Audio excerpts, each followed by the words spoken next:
and welcome to Your Food Matters. I'm Dr. Susan Kleiner, and I'm here today with Eric Bustillo, my colleague and friend in nutrition and crime. Nutrition and crime, solving mysteries and debunking There we myths left and go. right. Yes, perfect. So, we are so happy that you've joined us today. If you heard our first podcast and you're back, thank you and welcome again. We teased up a topic last time and we'll be addressing sleep and exercise today.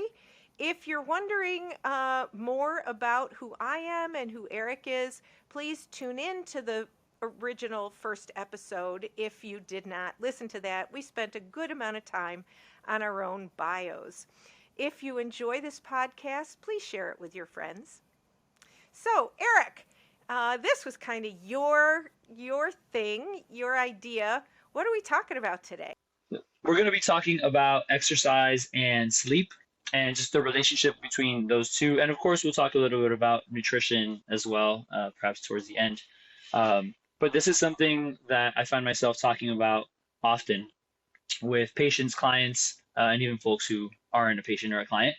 Uh, People have a hard time oftentimes getting their sleep under control, getting their exercise under control. In some cases, if it's not someone who's exercising regularly, they are just trying to find a way to start doing something. So for me as the coach, I always wonder what is going to be the best approach here. Should I get them to start working on their sleep? Should I get them to start working on their exercise? One versus the other. Oftentimes, it's not going to be both at the same time, mostly because I don't want to overload anyone with anything in particular. So if we want some type of sustainable change, we want to work on one thing and then kind of work on those small habits moving forward. But we know that if someone is getting optimal sleep, that is going to have a positive impact on their exercise. If someone is exercising in the best way for them and recovering, we know that that is going to have a positive impact on their sleep.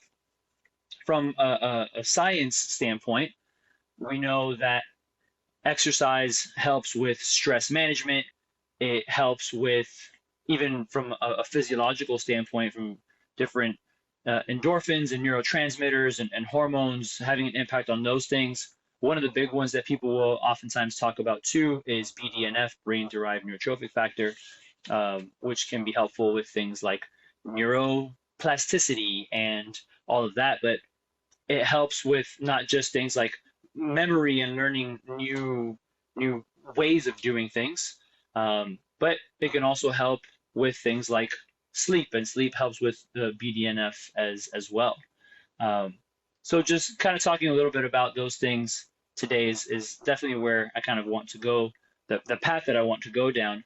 I just find that too often, speaking about sleep specifically, people that I speak with sometimes just don't have very good sleep routines and those sorts of things.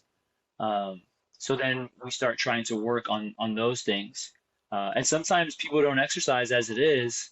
So then I'm trying to get them to start walking and then moving from there. And sure enough, if I were to fast forward to the positive side of all of this, is that once people start doing both things relatively well, they start feeling better, numbers improve, and all of that.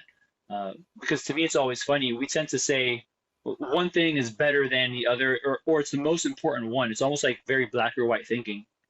And people will go have this argument of, hey, sleep, making sure you get your sleep under control is going to be the best thing for your performance, let's just say.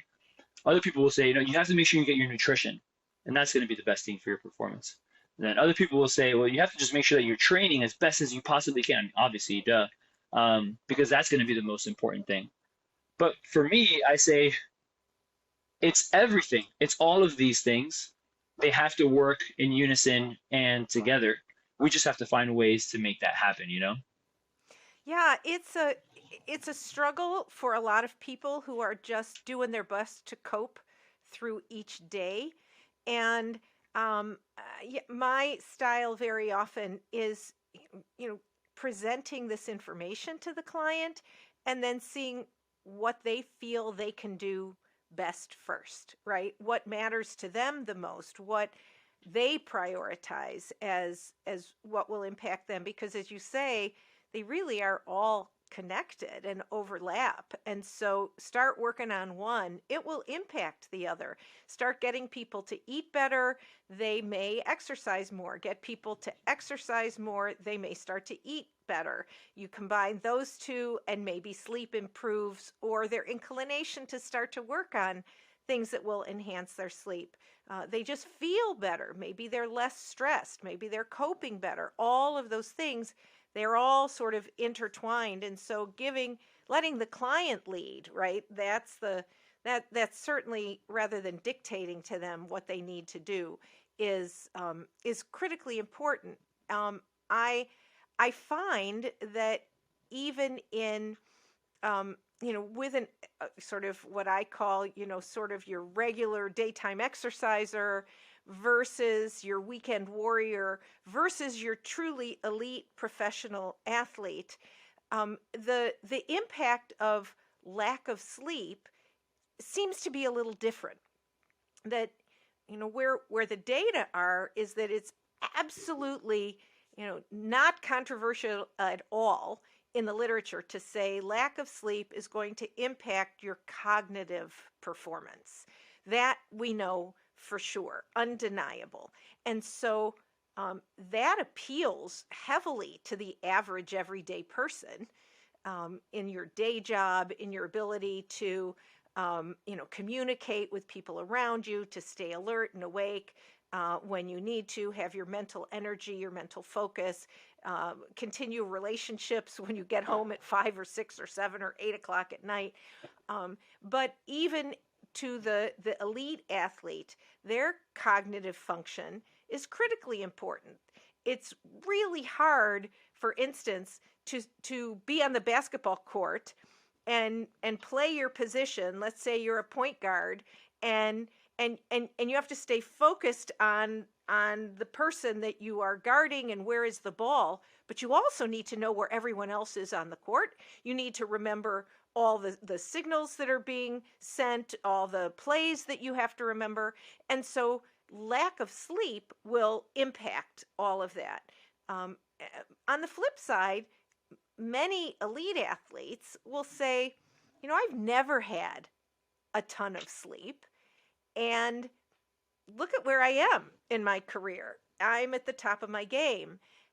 What's really interesting is some of the research data confirms that sort of maximal output exercise is not, it's a little controversial whether lack of sleep impacts that or not. What I have found is where lack of sleep impacts an athlete that uses their body as their vehicle every day in and day out, is that over the long term, what we do know is that it impacts foundational health. And so if you want to be in the game for the long haul and collect as much money as you can, as well as be at the top of your game, then sleep really does matter there as well.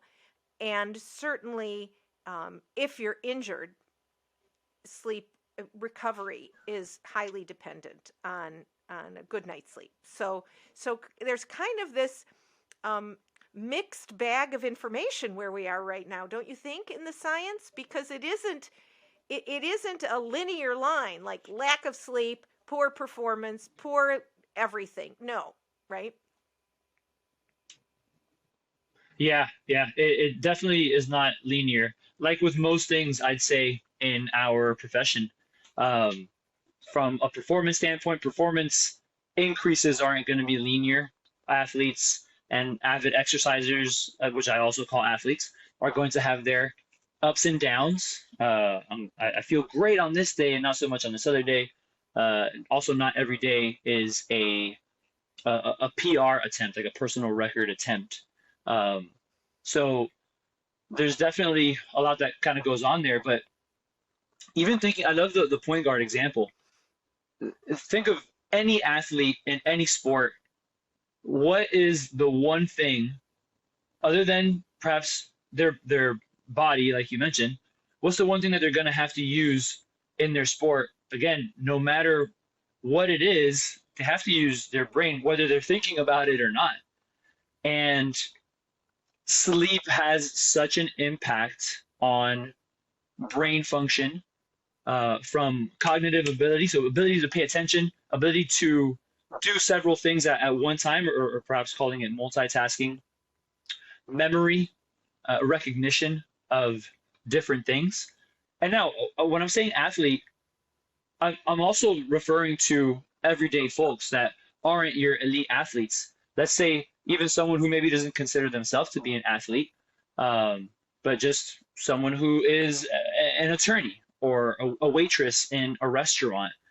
Your brain is going to depend on so many things, and it would be nice if there was a black or white answer that, or that the research was linear in saying, hey, this is what it has to be.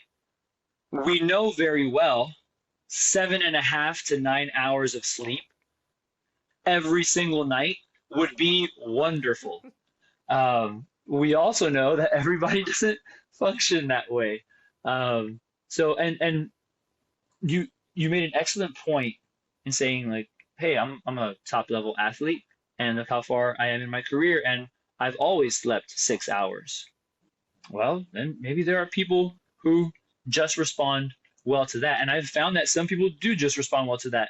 But I can't help but think, what if they did get 7.5 hours? Would anything really be different? Because if they were getting that adequate sleep consistently, well, now is their memory functioning better? Because when we sleep, our brain, in certain stages of our sleep, our brain is literally getting rid of toxins and things.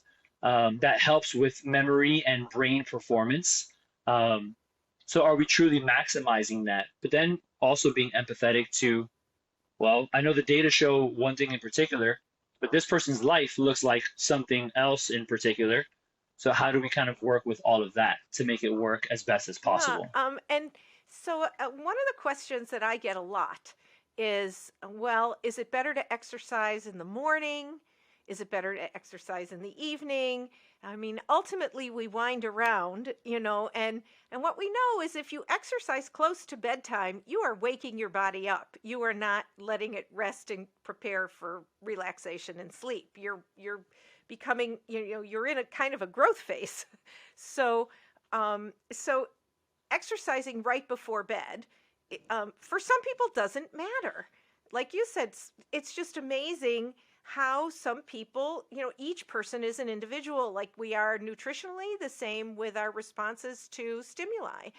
But on average, people who exercise right before bedtime have a difficult time falling asleep, and it can take several hours. And so ideally you give yourself several hours in between your exercise and bedtime if you have to exercise in the evening. And of course, if you have no other time to exercise, then exercise in the evening rather than don't exercise at all.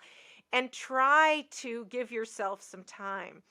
One of the other things that, I love to tell these stories of athletes that I've worked with, and working with elite athletes who get to use their bodies as their, their work mode, um, is really interesting. And so, working with elite swimmers, elite athletes in many, many different sports, but team sports as well as individual sports, what you often see is they try to get 8 hours of sleep at night, and then they nap in the afternoon. So they'll do a morning workout, sort of early morning, sort of a late morning workout, or maybe even after lunch workout, or they'll have their morning workout, a late morning workout, they have lunch, and then they nap, and then they have an evening training session. And And so they are going for 10 hours of sleep a day. They really know that that's what's required to recover from that much intense exercise. Everyone can't nap, but there are people who do split nights, who just have a hard time falling asleep at 9, 10, 11 o'clock at night. Maybe they go to sleep at midnight or 1 in the morning, and they're working until that time. They go to sleep, and then they wake up at 6, they work again, and then they nap in the afternoon. And so there's many ways to many paths to a solution. It's finding what works for the individual. For sure. And always remembering that everyone kind of has their own way of doing things, and they've been kind of conditioned in a certain way. I work with a lot of individuals who do shift work, police officers, firefighters, military guys and gals. Um, and it's always impressive to me because I'm a firm believer that we can train ourselves to do just about anything.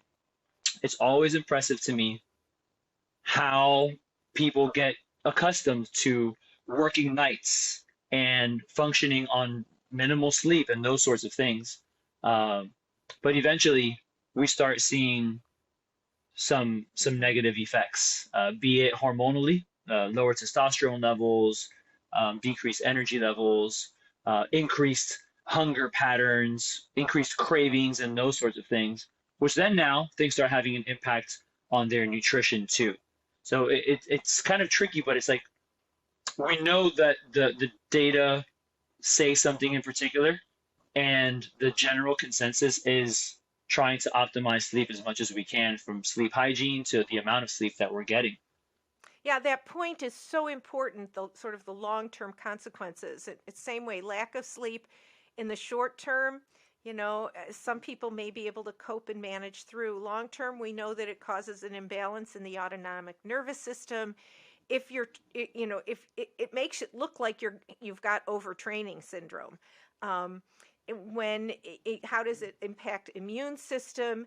It's really dysfunctional, increase in pro-inflammatory cytokines, and you really get some immune system dysfunction. And so those things, those impact long-term health. And so nutritionally, along with, let's say, try to time your exercise so you're not exercising, within an hour to 2 before bed, if that disturbs your exercise, if that disturbs your sleep.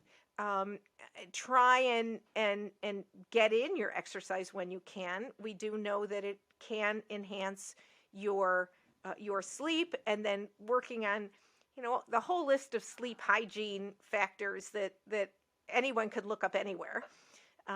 Getting off your screen and resting your eyes and having rituals before bed decreases your stress. I like to have my clients know that they make sure that they are well hydrated all day, but that they're not drinking a whole lot, like thinking, oh my God, I don't drink all day, I need to get it all in the evening, because then you're up multiple times during the night having to go to the bathroom, and that will certainly disturb your sleep.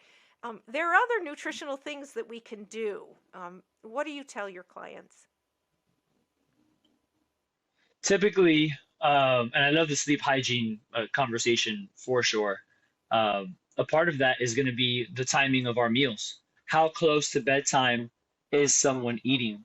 My general rule of thumb is to try to give ourselves 3 hours so eat, and when you finish, 3 hours after that is oftentimes the soonest that we want to go to bed, or the earliest that we want to go to bed, according to our feeding schedule. Of course, I recognize that that's not always going to be in someone's control, and I understand. And there are plenty of people who can eat 30 minutes, they can go to sleep 30 minutes after eating and feel perfectly fine.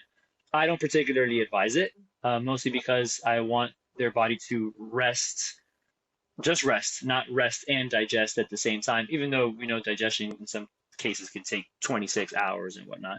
Um, but that's one of the things, to make sure that we're giving ourselves time after we eat to get to bed and feel comfortable.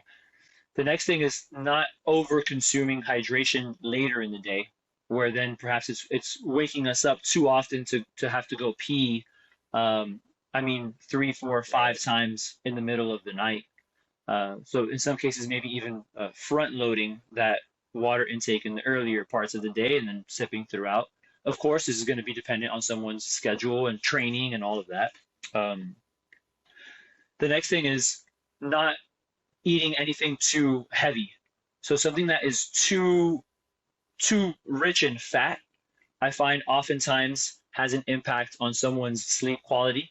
Um, and hopefully they don't have reflux. So if someone does have GERD or acid reflux, it's definitely a whole host of other things. But generally speaking, nothing that's too fatty, and also nothing that's going to be uh, too high in carbohydrates. I find that there are people who sometimes, again, this isn't black or white. I'm kind of going off of my anecdotes that I've seen help individuals.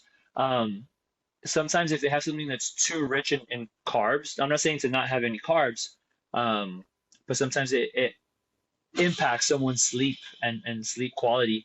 Maybe it's a digestion thing, and all of that. But and then the last kind of general thing is to, as best as possible, avoid alcohol, because alcohol is one of those things that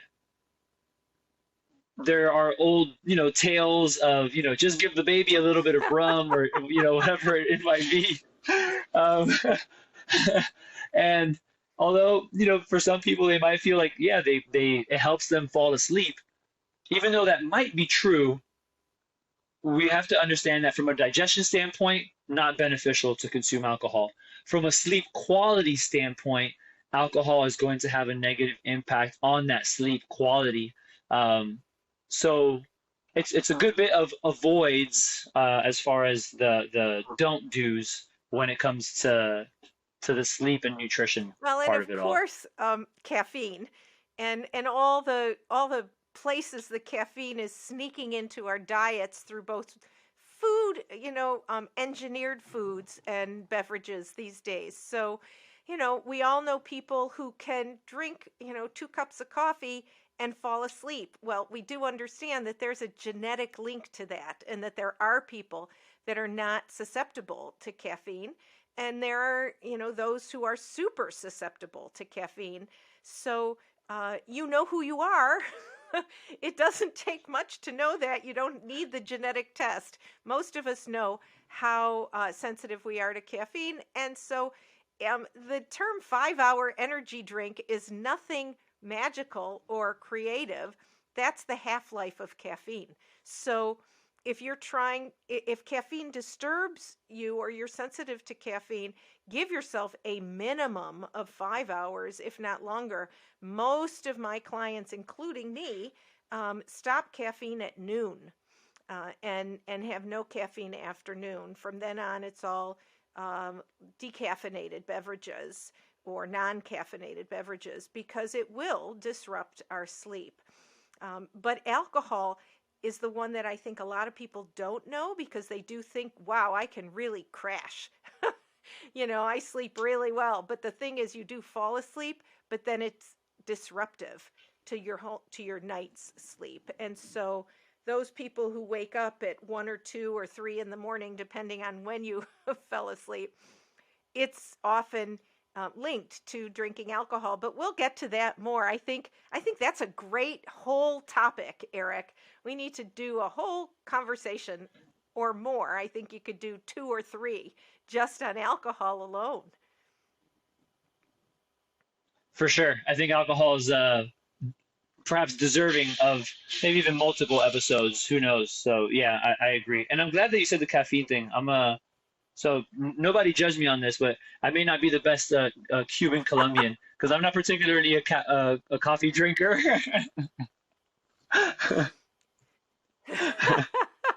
Yeah, I don't know. They may not let you back in the country. Both countries, right? Yeah, seriously. Well, Oh man. we are coffee lovers in my house, real aficionados, and I always say to my husband, it's a good thing he doesn't also like wine because of the amount that we spend on getting, single origin, wonderful direct trade coffees and grinding our own and brewing our own. So that is something that does go in my house, but that coffee machine, unless it's decaf, which everyone should know, even decaf still does have a small amount of caffeine. So if you're a super sensitive person, be aware of that. Um, yeah, it gets turned off at noon. Yeah, yeah, and that's just, probably best practices. Um, so yeah, but to all my Cuban Colombians out there, don't judge me, just love me. Well, we love you, Eric, and I think that comes. We're down to the end of our time for today. We've got lots to go on and do, people to see and places to be. So, thank you all for joining us today, and we'll hopefully meet up with you again next time on our podcast.